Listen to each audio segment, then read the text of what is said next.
Hello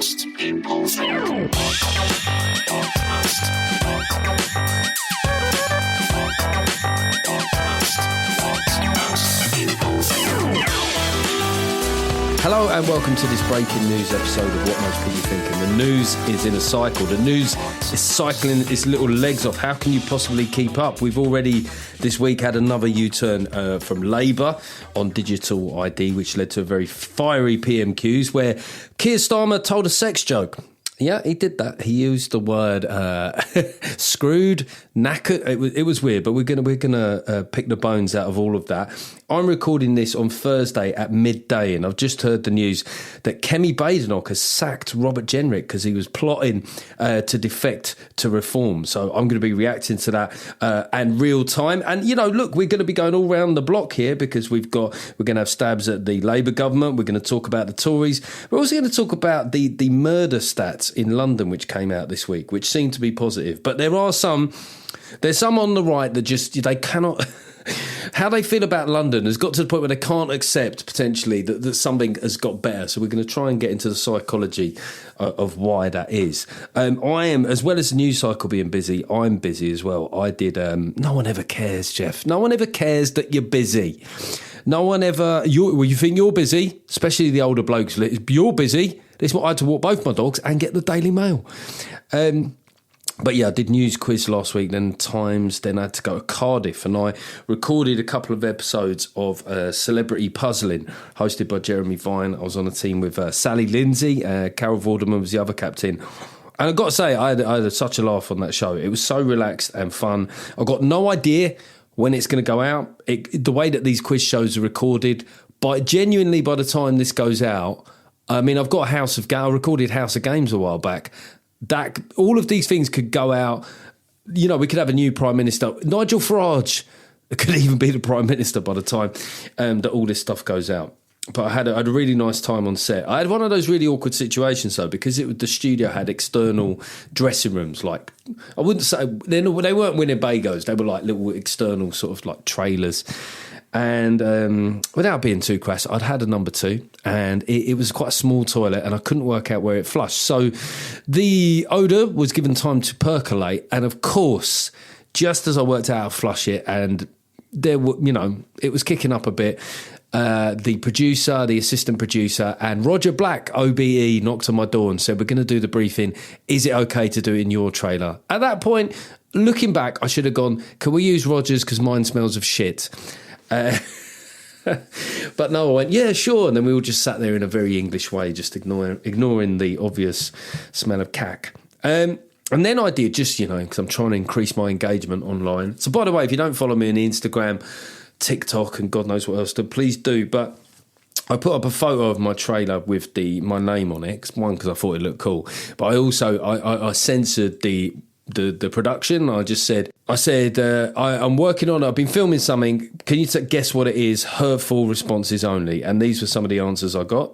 We had quite a few people saying embarrassing bodies, celebrity edition. Bonnie Blue takes pity. The Only Way is Essex. Crime Watch. Funhouse reboot with Greg Wallace. Piss Take Prices. The Panorama investigation. The Vicar of Dribley. Very good. University Challenge. I mean, that was just a genuinely logical. Yeah, that was a fair shout. I have been asked to be on that show. I haven't done it yet. So thank you for those. It's good to see that social media can still be a force for good. I.e., if you give people the opportunity to just slate you, they will take it. Okay, patrons, if you want the podcast early, ad-free and with bonus content, then go to Patreon and join up. It's better to do it through the site or Android. Creators get more of that money, whether it's me or anyone else you're doing. It's best financially. But if you can only do Apple Music, that's absolutely fine too. We've got a couple of new patrons here. As ever, one of your benefits, in inverted commas, is that I will roast your name, okay? So we've got Liam Hughes. Liam Hughes, that's quite a rugby name. I don't know why, but Liam Hughes there. He's one of those guys that, like, you know, in rugby guys, rugby is a really weird form of celebrity. Every so often somebody will break out from it, like Will Carlin or Danny Cipriani, but or James Haskell. But for the most part, Liam Hughes, I reckon he'd be one of those players that was a really highly rated England player. Then he went on the Lions tour, and there was like video of Liam Hughes getting motorboated in a strip club, like really degradingly as well, like he was wearing like a pirate's hat or something, and just everyone lost respect for him, and he lost his sponsorship deal. So well done, Liam Hughes. Tom Etheront, that's a weird name. Etheront sounds like a kind of like a weird sort of chemical, like an enzyme that you have to add to something. Like you'll suddenly find out that at some point they'll remove processed cheese because it's got lethal levels of etheront. Or Jamie Oliver will ask for them to be removed because he doesn't like us having fun, does he? I also put up the latest piss take prices on my socials channels, and quite a few people have responded. Delivery or postage fee for tickets, then they just send you with an email with a QR code. Yeah, but what they would probably say is the costs of QR codes have gone up exponentially. The little QR fairies that they have to just like, they're sort of like, it's what Santa's elves do as like seasonal workers when they're not Santa's elvins. They do QR codes. Also, I mentioned there was quite a lot of take-up of the anger at places saying 4.4 instead of £4.40. And Rob on Facebook said, I was recently speaking to a friend who's a solicitor, and he pointed out that under consumer law, strictly speaking, if you say something costs 4 without indicating what 4 things it costs, then once you've entered a contract by consuming the food, you can pay in any 4 things you like, i.e. acorns. I mean, just amazing. Good comic instincts that you came up with acorns. Dusseldorf Airport, Will says that he paid €7.20 for some Evian. Get fucked. Another person said that the 4.4 has small plates written all over it. Yes, that's exactly what it is. It's like when you're buying like a Sunday roast. When you buy a Sunday roast and it says like top side of beef and it's already like 21.5. And then you look down and it's like roast potatoes, 4.4. Peas, 3.8. Fuck you. We know what you're doing. It's just like the package holiday. You've unpacked it, and it all ends up costing more. Fuck's sake! Just everybody just eat a Weatherspoons and Greggs all the time. Okay, we got a thank you and a fuck you here. A couple of thank yous. First up, Romesh, my old showbiz pal, Romesh. He of the Christmas special fame. He got me a ticket to go and see. He's in this play called Woman in Mind, which is written by Alan Ayckbourn, I think, in the 80s. Alan Ayckbourn in the 80s. God, Jesus Christ. My mouth went crazy with the vowels there. But he was great in it. He was great. It started with a mate where you go, fuck, he's already good at loads of stuff. So frankly, I was a bit dismayed that he's good at this too. But he was really good in it, really funny. It's a really good play, actually. It's about a woman who's going a bit mad with her kind of parochial little village life with her vicar husband. I mean, in a weird way, it's sort of like, it's a nostalgic play in a way. Maybe, before women could kind of like do what they wanted more. It was a reminder, the way that housewives could just go slowly mad on fucking booze and Valium. Sheridan Smith is in it. She's just, I don't know how to analyse this stuff. She does very good acting. She is good at the acting. And I enjoyed that. So plays, who knew? There's a bit of a report from the front line here. Plays can be entertaining. It's not just science fictions, films, cricket and day raves. Plays as well. Day plays. Fucking hell, what's happening to me? Also, I want to thank Martin Lewis, because, everyone loves Martin Lewis. I think he's one of the biggest national treasures. If people ask who should be Prime Minister, a lot of people just say Martin Lewis. Sometimes I think that's overrated because at the end of the day, a lot of what he said was just switch your energy provider and do balance transfers. But whatever, the British public is a bit like David Attenborough just doing voiceover the whole time. Sometimes that's enough. But, some people felt like maybe he was a little bit of a stooge of the Labour government. But boy, oh boy, did Martin have a little bit of a broadside on this morning for Keir Starmer. Because Keir Starmer was obviously going after Grok for the sexual images.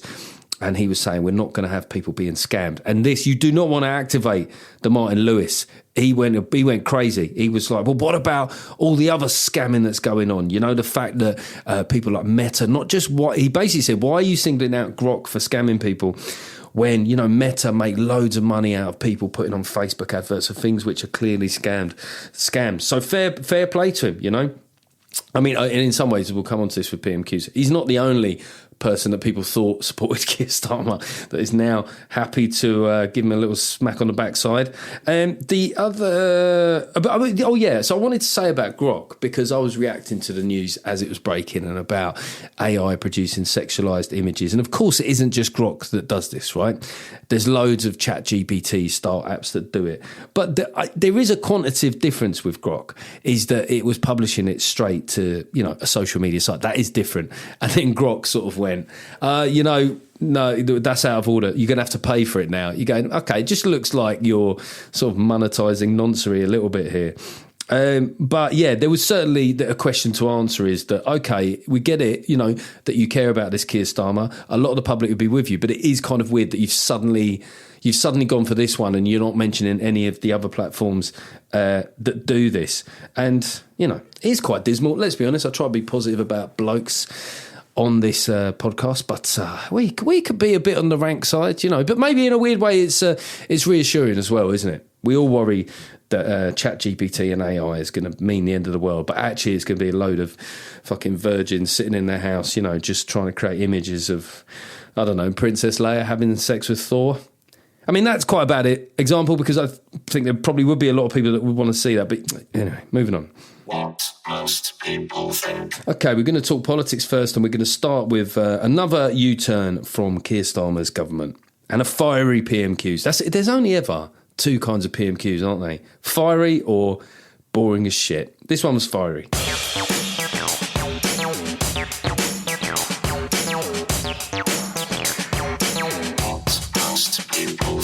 So if we just roll back a bit, the digital ID policy was a bit plucked out of the ether. It was a bit of a strange one, wasn't it? There was no pitch rolling. It was a bit like the winter fuel payments. And unlike the budget where they rolled the fucking life out of the pitch to the point where if it was a test match, they could have batted on it for 10 days. But what happened was, I think, is they were looking around, they're going, we're unpopular. It must be hard just sitting there going, we're getting absolutely slaughtered. Do you know what I mean? No one likes us. There are literally polls, daily polls that just suggest... I don't know how emotionally I would deal with that. So I have some admiration for political figures that can withstand quantitative statistical evidence that the public hate you. I mean, sometimes as a comic, you have to just read into it. You go, well, I haven't sold that well there. I wonder why that might be. But what if they said, the reason that you haven't sold as quickly as you'd like in Hexham, Jeff, is because the public hate you there. Now... They thought digital ID for a while had polled quite popular with the public. But here's the point. Not when Keir Starmer says it. Right? That's the problem, isn't it? I mean, if anything, it just underlined where he's at politically. I mean, Keir Starmer at this point, right? Like when Rishi, when he got rained on, I always use that example. At this point, Keir Starmer could genuinely just arrive at a cold bus stop, like a waiting room at a bus station, and he could arrive and go, does anybody want tea? And everyone would go, fuck off. What a terrible idea. That's where he's at politically. And then his MPs and his ministers were out doing the rounds, and some of them quite pugnacious, saying, we're going to keep the mandatory work one. But that's not what you originally said. You were talking about mandatory ID for all. And honestly, the ability of some of these front benches, the Labour front benches, to just gaslight the public, the watching public, to say, nothing's changed. Then why are you on the news? It's not news. The whole point about news is that something has changed, right? And that there's another thing added to it. I know some people have said 13 U-turns. Maybe that is a bit harsh on them, but they're certainly up to 9. And so it's another thing for the list of U-turns, which made for a hashtag fiery PMQs. So this, I think, PMQs this week. And I'm not going to make any apologies. People say PMQs is irrelevant. Not at the moment, it's not. It is beating the drum of the political samba.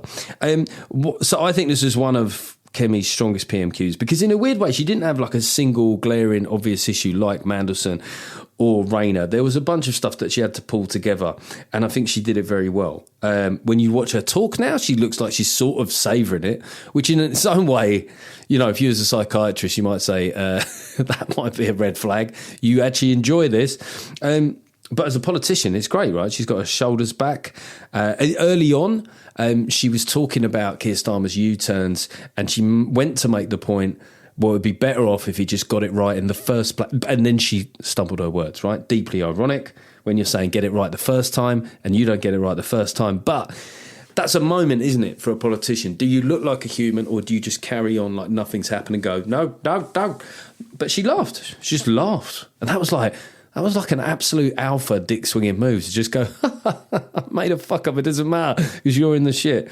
Although, with another defection, Kimmy's got her own shit, but we'll get to that. And then Starmer. And can you imagine Starmer laughing when he made a mistake? He just doesn't have... There was a point last year where Kemi was under pressure and Starmer had...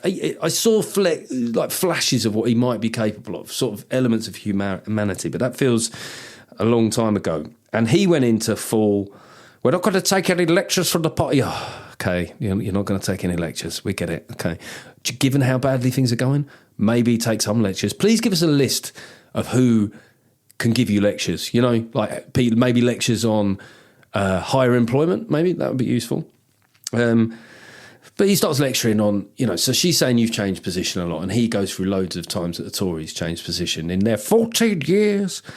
And they're all valid. Everything that he said was valid. Of course it was. But the problem is that he's been saying that for a while at a time when his polling's been going down. So it's just not working, lads, is the issue. Yes, the Tories did wang on about the letter saying there was no money left for years, but that was a different time, and for whatever reason it's not working, right?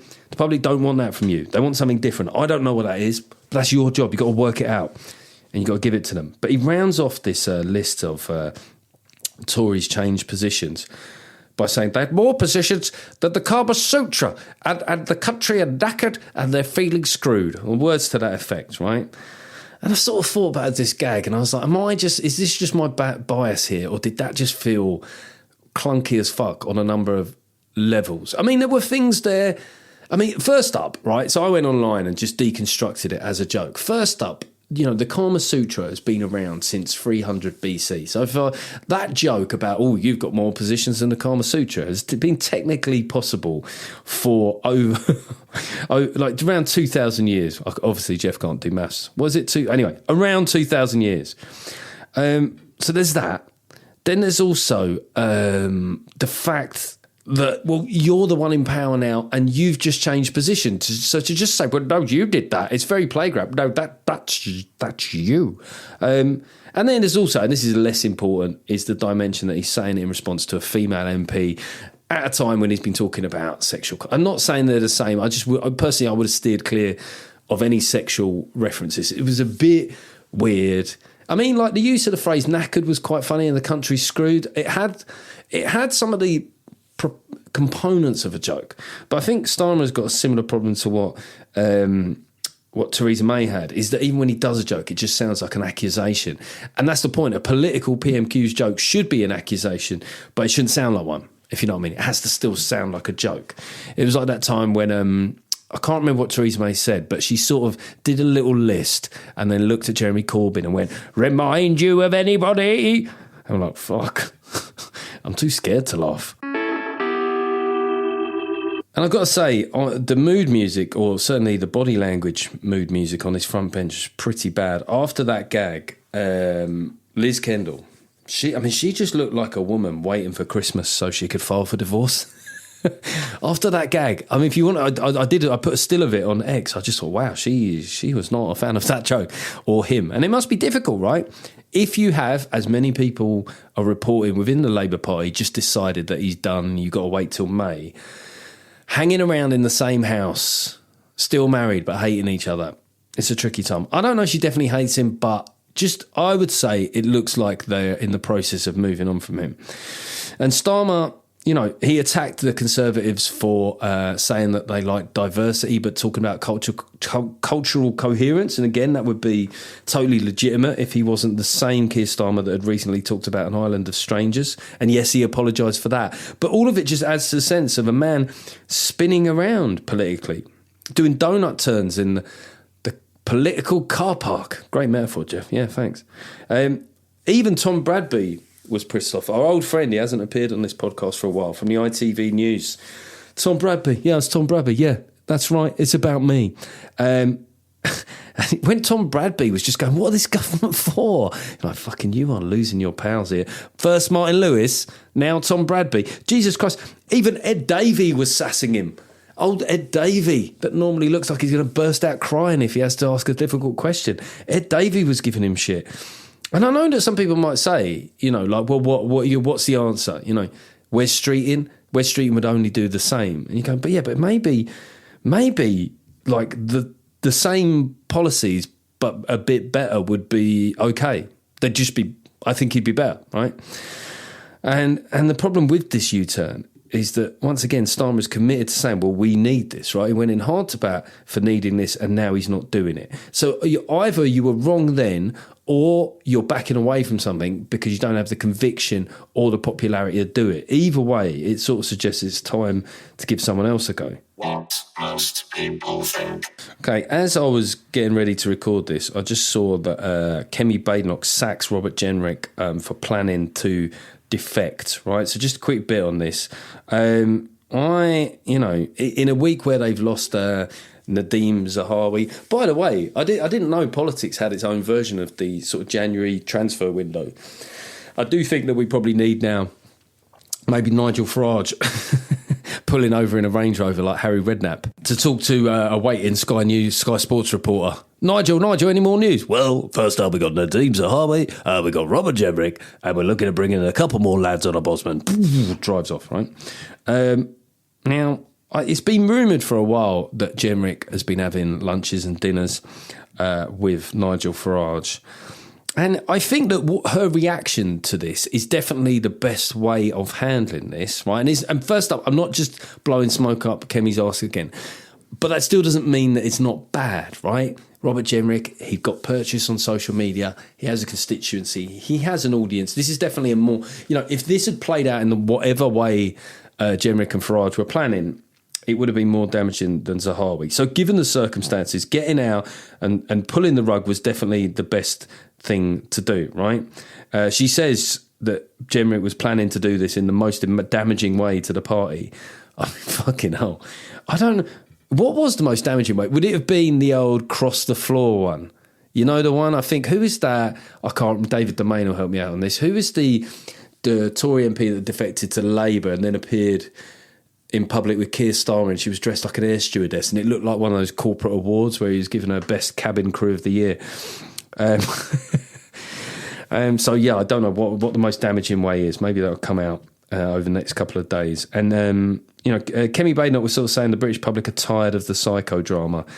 I always feel that the psychodrama, I never know why people add the word psycho to drama. It's just drama, isn't it? Maybe it's just one of those suave sounding things that you say in political circles to sound like you know a bit more, It's like when people say, look, we're not relitigating the past. That's always quite a smart one, isn't it? And rather than saying you're lying to the public, say they're gaslighting. So call it psychodrama. But I just think, interesting to see how this plays out. It does add two in the same week. It's either are the Tories rotting from within. Well, their polling is recovering. They're probably going to get bad results at locals, but Kemi Badenoch's personal approval is up dramatically. Or is it just confirm the idea that the Reform are the kind of donkey sanctuary for old Tories, right? Hard to say. Robert Jenrick is a politician who had decent stock, less so for Zahawi. I mean, I will say this. Defectors are never really liked, are they? I mean, it might be operationally good because Farage needs more clear thinkers, more experienced politicians, but you go, how, I don't understand, imagine if you did that in football.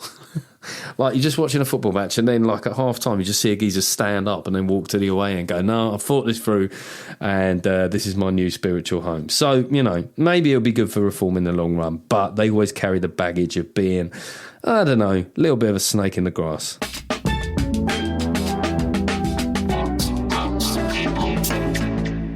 Just letting you know that if you were trying to get tickets for the tour in Cambridge and it was saying sold out, we have released a few more tickets there. Same story in Hedge End, down there in Hampshire. It was showing there's only single seats left, but we've released some more tickets for that one. And also just giving a shout out to some of the old big rooms. Ipswich, I'll be at the Corn Exchange there. When was Corn last exchanged at these places? I mean, basically, did they know when they were all exchanging corn? You know what will happen here one day? Jeff Norcott and Mark Steele will do tour shows here. Derby, can't wait to go back to Derby. What a great venue that was, and a great audience. Leamington Spa, I've upgraded to the big room there, and we're selling well, 400 out of, I think, 650 capacity. Shrewsbury, back in the big room there. And also Hexham, which is north of Newcastle. I still don't feel like that should be possible, but whatever. We had the incorrect. We thought it was sold out, but it turns out the venue is bigger than we had. So again, there's a lot more tickets available in fucking Hexham Lake. It'd be good to see you there. Fucking gunning bastard.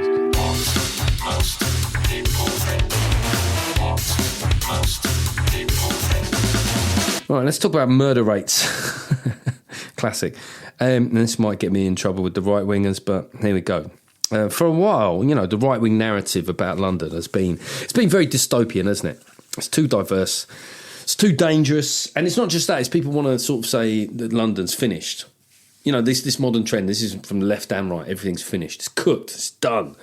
And there's also been the slightly dramatic London has fallen. I always found that just a bit much. You know what I mean? I don't like melodramatic people. London has fallen. All right, it's not the fucking Trojan Wars, man. And it's not without some corroboration. If you look at London's stats on snatch thefts, right, taking phones. I've been a victim of a snatch theft in London. I'm not going to do the obvious joke. Fare dodging, just seeing people just barging through barriers. It's just so obnoxious, isn't it? It's the way that they do it as well. They get up close behind someone and they've got that strike. Because I guess you must have to get your adrenaline up to break the law. But that cocky fucking entitled walk that they do. Shoplifting as well, similar thing. They just come barging in, just start doing a trolley dash at a Tesco Metro. So all of that does add to a feeling of lawlessness. But, the actual murder rate has gone down, like, substantially, right? And also admissions for puncture wounds have gone down. Now, you might say, well, not everyone with a knife wound goes to A&E. I think you probably do, for the most part. It's one of those things where, unless these kind of county lines gangs, I don't think that they're organised enough to be like fucking Harvey Keitel in Reservoir Dogs and have like a kind of doctor that they can call anytime, night or day. You know what I mean? Okay, hey lads, we've got to take it. We've got Doctor Man on retainer, Harley Street guy, a bent doctor on Harley. It's not a thing, right? So I'm not a fan of Sadiq. There's a lot of what he's done that I hate. I think he's a very cynical politician. He leans into certain issues. He just wants power. But I'll take this good news all day long. There's not much good news around. I'll fucking take it. Now, how much Sadiq is responsible, I don't know. I suppose if he has to accept responsibility for it's like inflation, isn't it? They always want to claim the good stuff, divest the bad stuff. If he's responsible for rising shoplifting, then he's also responsible for this going down, okay? It's just, the stats are there. And one of the things which, the reason I started off doing political comedy and taking the piss out of the left was their simple inability to accept, a factual truth when presented with it. So it's kind of alarming to see the right doing the same. I'm not saying all, hashtag not all right-wingers, but there's definitely a cohort on the right where this is another thing that I find off-putting, where you've got to sign up to be considered right-wing. It's almost like you've got to take the pledge now. It used to be economics largely, but now you've got to sign up to every single tenant of the online right-wing space. I pledge to believe in low taxes. People are like, well, we don't care about that one. I pledge to believe in biological sex. Yep, I absolutely believe in that. I pledge to claim that I'm not going to go to London again in my lifetime because I'll probably get shot. You're like, do I have to pledge to that? I go there all the time. And by the way, there's another issue, which is just as fucking obnoxious here, is those kind of lefty type media personalities that just insouciantly just claim that there's no problems at all, right, with low-level crime and lawlessness. They'll just respond to the right. This is the problem, isn't it? This is where nuance dies, is as these people move in diametrically different positions. So if the right are claiming, like just ignoring actual stats on murder, you then get You then get people on the left going, I've lived in London. And it's always they've lived in London for quite a short time as well. Like, I've lived in London for 9 years. Yeah, I moved to Hoxton and it's just so diverse and I can get really funky breads. And you're like, come on, man. Like, you're not helping. Just pretend it. Anyone that's been to London will have seen some low-level fucking snatch crime, lawlessness. I'll tell you, when my phone was snatched for me, it was a really weird experience because it was just two lads. So I was like walking down the road and God forbid that a man would just check his phone while he's walking down the road. I had it coming, going out dressed like that. But then these lads kind of were obviously keeping pace with me. And then they just glided past me and the lad just picked it delicately with his hands. And I was infuriated. I was like, fucking Britain's done. Starmer's Britain, even though Starmer wasn't even Labour leader then. And I was just like, but also at the same time, there was a part of me going, that was really well executed. Like, that was really deft. I really think that you were raised wrong. You got a bad attitude, son, but my God, you probably make an excellent lover.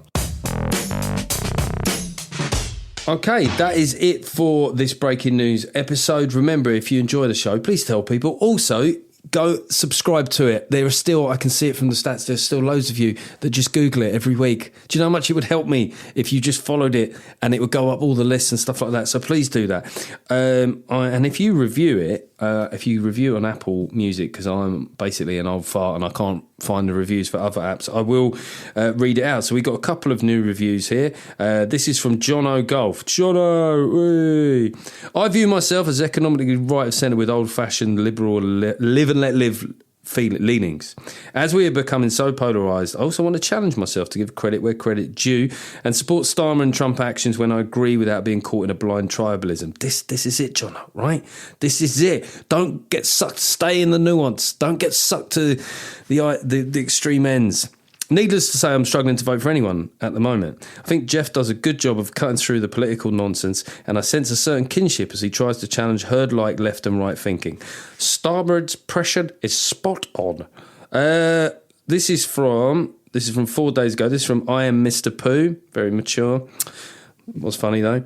First heard of Jeff after his lively and entertaining debates with Owen Jones. As somebody of the left, it is refreshing to hear opinions on the current goings on from across the political divide. I sometimes disagree, but Jeff's takes are always well reasoned, sensible, and made in good faith, all while being very funny, which helps. My only gripe is the title of the podcast. It seems centre-right middle-aged men are convinced their opinions are in fact secretly held by swathes of the country. Okay, so yeah, it's worth referencing the title. The title is a reference to what the producer of the MASH report once said to me, which is, Jeff, you communicate via the radical means of what most people think. It also was around the time of the Brexit debate, i.e. the idea that majorities were being subverted. But I am happy to concede that sitting here in the days, when the right are going London has fallen and the left are just prancing around pretending everything's absolutely fine, that yes, maybe I am no longer exactly what most people think. But I'm very grateful to everybody that at least gives me the time of day with this podcast, and I'll be back with another main episode early next week.